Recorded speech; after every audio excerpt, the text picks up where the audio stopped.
So I'm going to read Isaac Asimov's A Choice of Catastrophes out loud.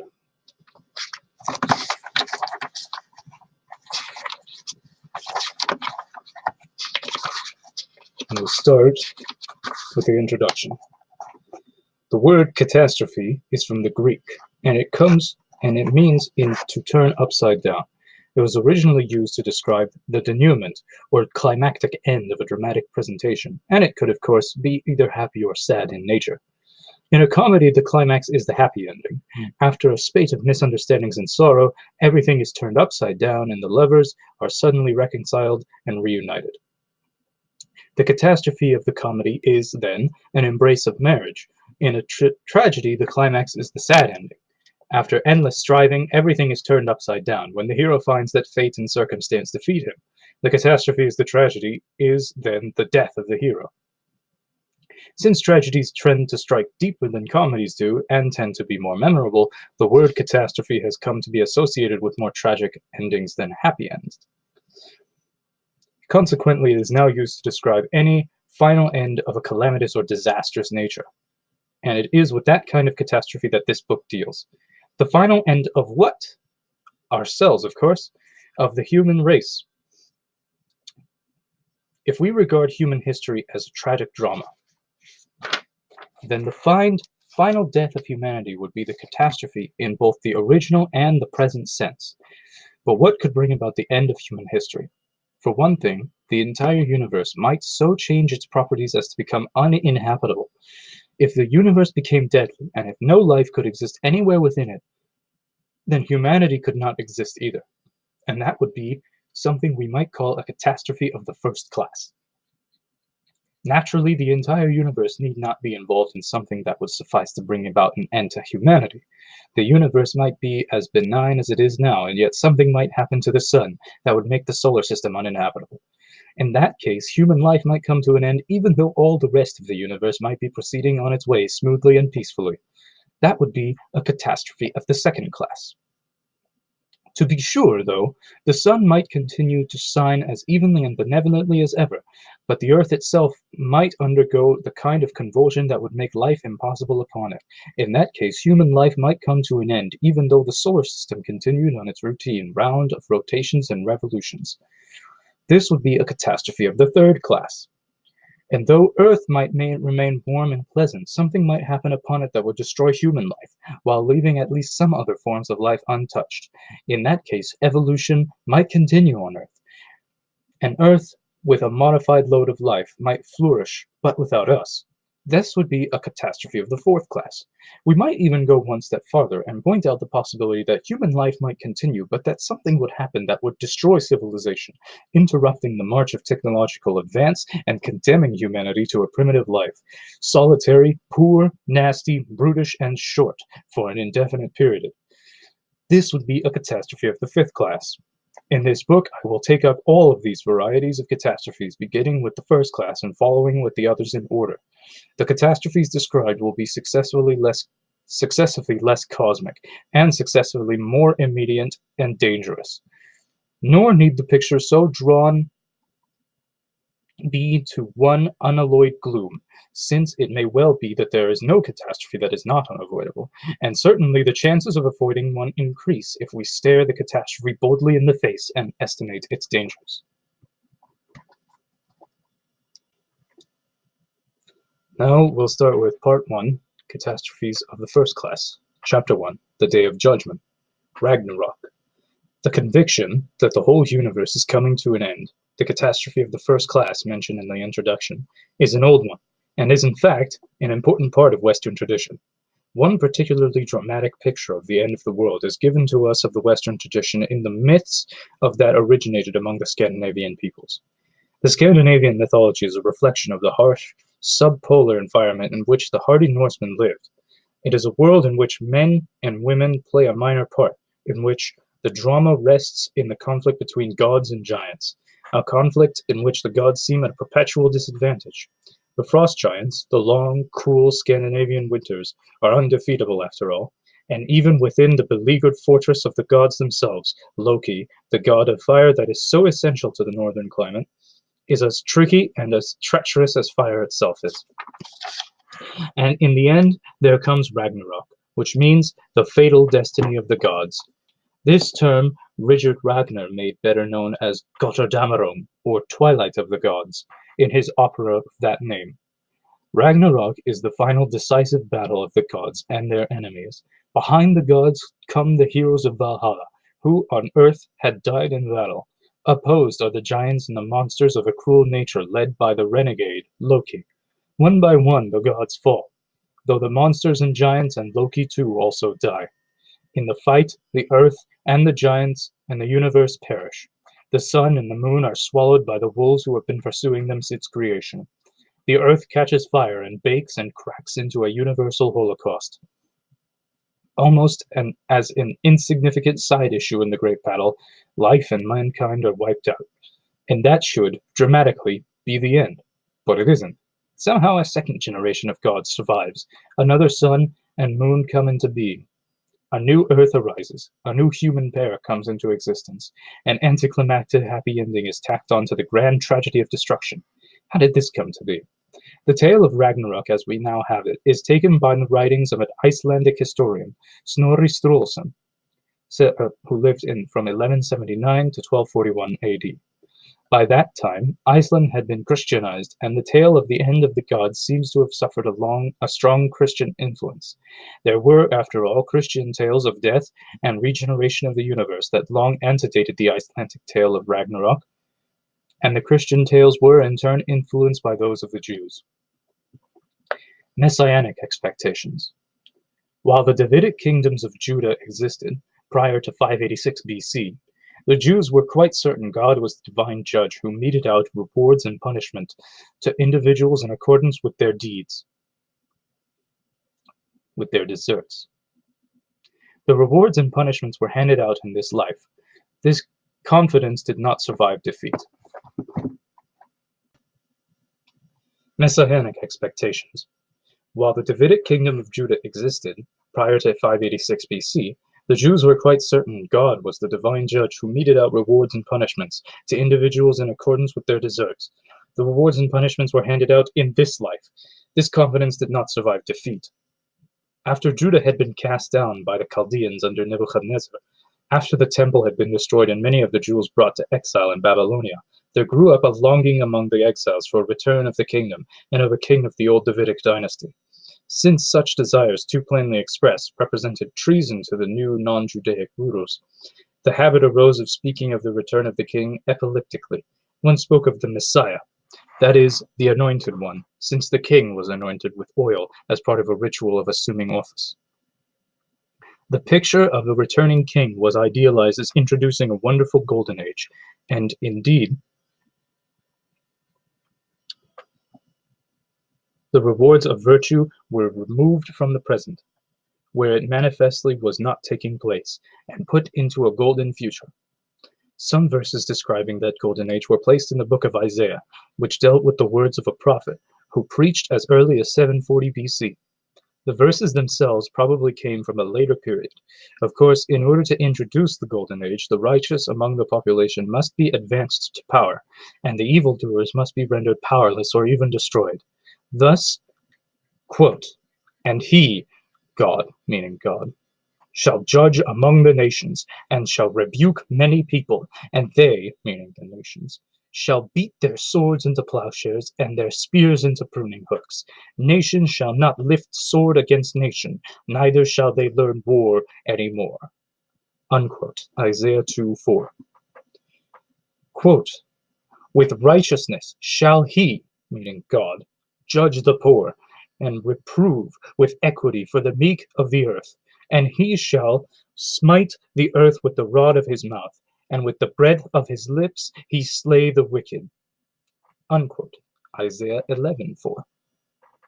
Time passed, and the Jews returned from exile, but that brought no relief. There was hostility from their immediate non-Jewish neighbors, and they felt helpless against the overwhelming power of the Persians, who now ruled over the land. The Jewish prophets grew all the more graphic, therefore, in their writings about the coming Golden Age, and particularly about the doom awaiting their enemies. The prophet Joel, writing about 400 BC, said, quote, "Alas for the day of the Lord is at hand, and as a destruction from the Almighty shall it come." Unquote. Joel 1:15. The picture is of a coming of a specific time when God shall judge all the world. "I will also gather all nations, and will bring them down into a valley of Josaphat." The picture is of the coming of a specific time when God shall judge all the world. Quote, "I will also gather all nations, and will bring them down into the valley of Jehoshaphat, and will plead with them there for my people and for my heritage Israel." Unquote. Joel 3:2. This was the first literary expression of a judgment day, a time when God would bring an end to the present order of the world. The notion became stronger and more extreme in the 2nd century BC, when the Seleucids, the Greek rulers who had succeeded to the Persian dominion after the time of Alexander the Great, tried to suppress Judaism. The Jews, under the Maccabees, rebelled, and the book of Daniel was written to support the rebellion and to promise a glowing future. The notion became stronger and more extreme in the 2nd century BC, when the Seleucids, the Greek rulers who had succeeded to the Persian dominion after the time of Alexander the Great, tried to suppress Judaism. The Jews under the Maccabees rebelled, and the book of Daniel was written to support the rebellion and promise a glowing future. The book drew, in part, on older traditions concerning a prophet, Daniel. Into Daniel's mouth were placed descriptions of apocalyptic visions. Asterisk note: apocalyptic from the Greek word meaning disclosing, so anything which is apocalyptic discloses a future, ordinarily hidden from human eyes. God, referred to as, quote, "the Ancient of Days," unquote, makes his appearance to punish the wicked. Quote, "I saw in the night visions, and behold, one like the Son of Man came with the clouds of heaven, and came to the Ancient of Days, and they brought him near before him. And there was given him dominion, and glory, and a kingdom, that all people, nations, and languages should serve him. His dominion is an everlasting dominion, which shall not pass away, and his kingdom that which shall not be destroyed." Unquote. Daniel 7:13-14. This, quote, "one like the Son of Man," unquote, refers to someone in human shape, as contrasted to the enemies of Judah, who had previously been portrayed in the shape of various beasts. The human shape can be interpreted as representing Judah in the abstract, or the Messiah in particular. The Maccabean rebellion was successful, and a Judean kingdom was re-established, but this did not bring about the Golden Age. However, the prophetic writings kept expectations keen among the Jews over the next couple of centuries. The day of judgment remained always about to come. The Messiah was always at hand. The kingdom of righteousness was always on the point of being established. The Romans took over from the Maccabees, and in the reign of the Emperor Tiberius, there was a very popular preacher in Judea named John the Baptist, and in the burden of his message was, quote, "Repent ye, for the kingdom of heaven is at hand." Unquote. Matt 3:2. With universal expectation thus constantly sharpened, anyone who claimed to be the Messiah was bound to raise a following, and under the Romans there was a number of such claimants who came to nothing politically. Among such claimants, however, was Jesus of Nazareth, whom a few humble Judeans followed, and who remained faithful even after Jesus had been crucified without a hand lifted to save him. Those who believed in Jesus as the Messiah might have been called Messianics. However, the language of Jesus' followers came to the Greek as more and more Gentiles were converted. And in the Greek, the word for Messiah is Christos. Jesus' followers came to be called Christians. The early success in converting Gentiles came through the charts.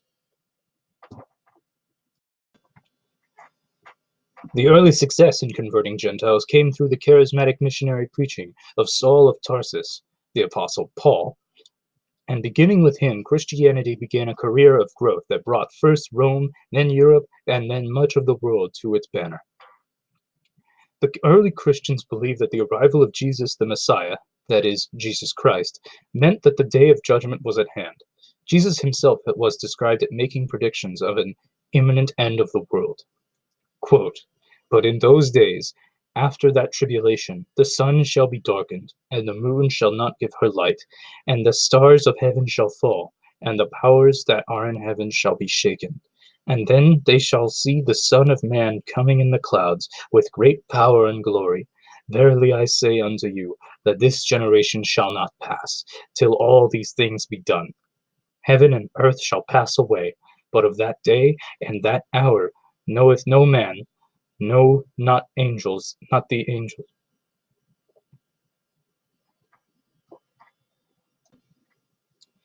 Quote, "But in those days, after that tribulation, the sun shall be darkened, and the moon shall not give her light, and the stars of heaven shall fall, and the powers that are in heaven will be shaken. And then they shall see the Son of Man coming in the clouds with great power and glory.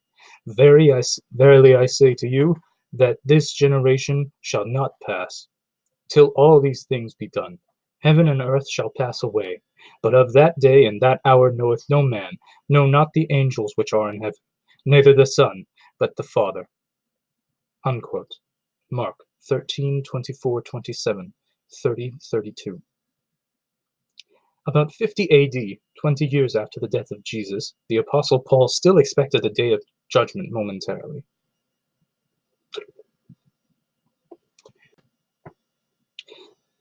Quote, "For this we say unto you by the word of the Lord, that we which are alive and remain unto the coming of the Lord shall not prevent them which are asleep. For the Lord himself shall descend from heaven with a shout, with the voice of the archangel, and with the trump of the God, and the dead in Christ shall rise first. Then we which are alive and remain shall be caught up together with them in the clouds, to meet the Lord in the air. And so shall we ever be with the Lord. Wherefore comfort one another with these words.